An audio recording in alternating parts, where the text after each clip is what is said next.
第9章，丁福宝指导购地。丁翁教导：初次置业，左边青龙，右面白虎，以钱赚钱，何其一也生财之道。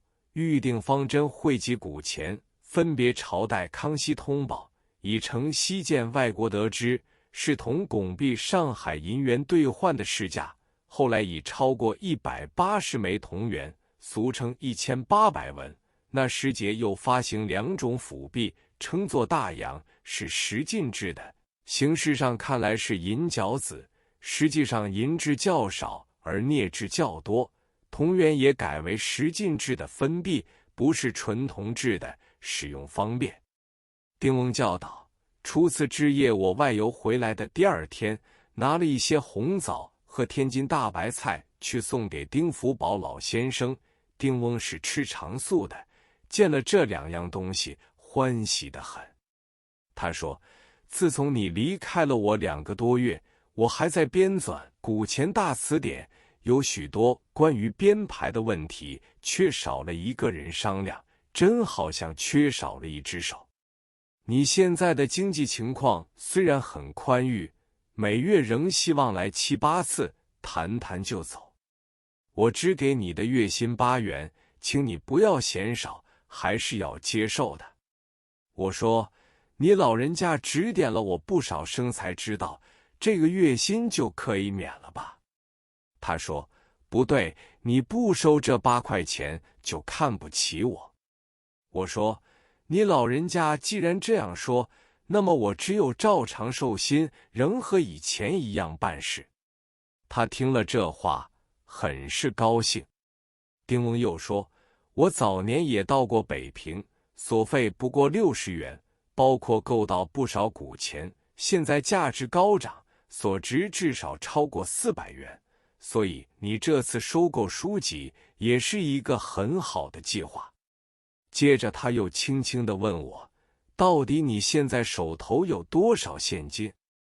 我想对你还有些贡献。我盘算了一会，方才坦白说出，银行中的存款接近1万元。他说：好极了，我认为银行储蓄虽是安全，但是只计利息仍不上算。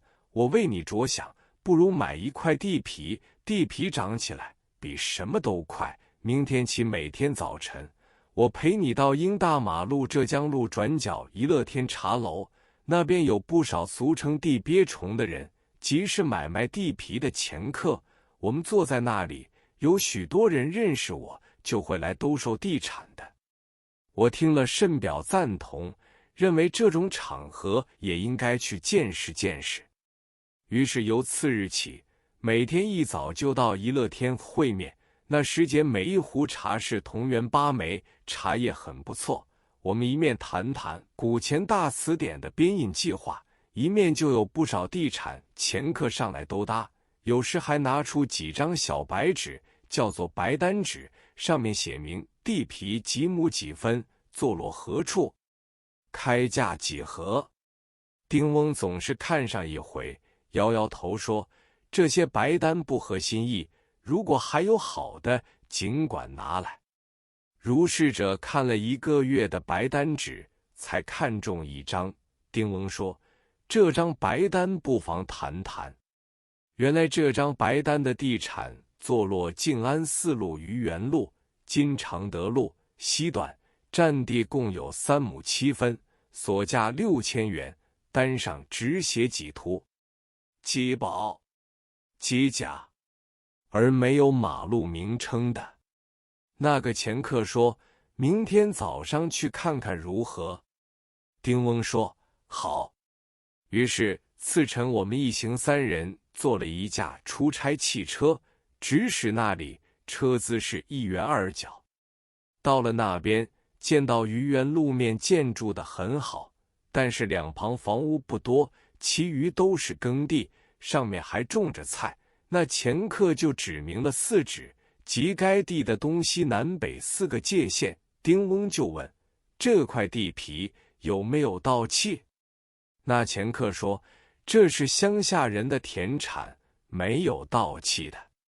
丁翁就说：我们不妨约个日子和业主当面谈谈价钱。到时，那掮客协同业主到曹家渡一家小茶馆见面。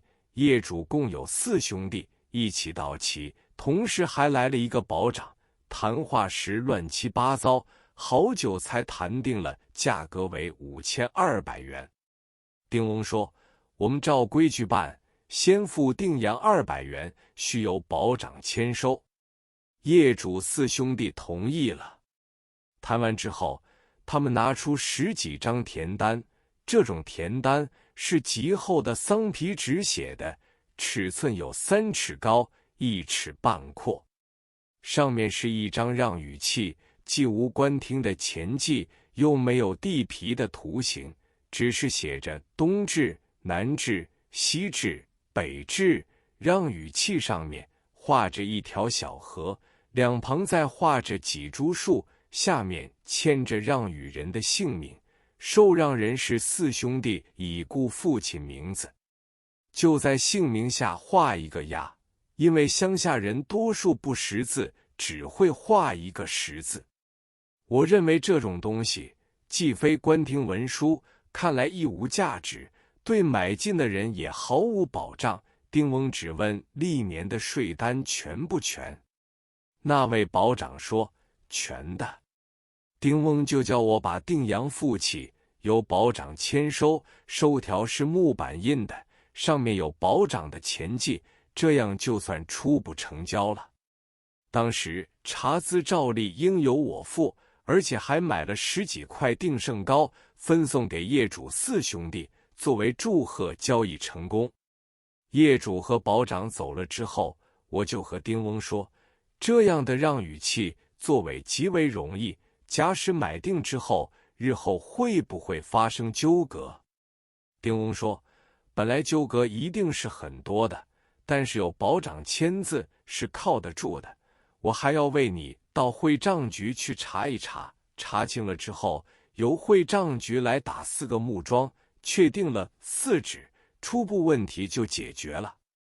要是这块地有盗契的话，价1倍钱都买不到。我就问，什么叫做盗契？他说，上海的地皮除了县城中的地皮有官厅地契之外，城外的都是田，只有买卖让与契就算契约。信用的保障是靠当地的保长，这是世袭的半官方人员，只要有10几年的地税单就算靠得住。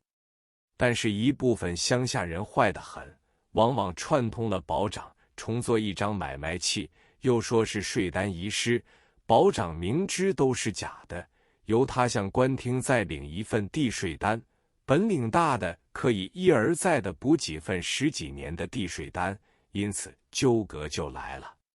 自从有了租界之后，外国人对地税单认为靠不住，一定要有中国官厅的证明文件，证明书由上海道台衙门发出，所以名为盗契。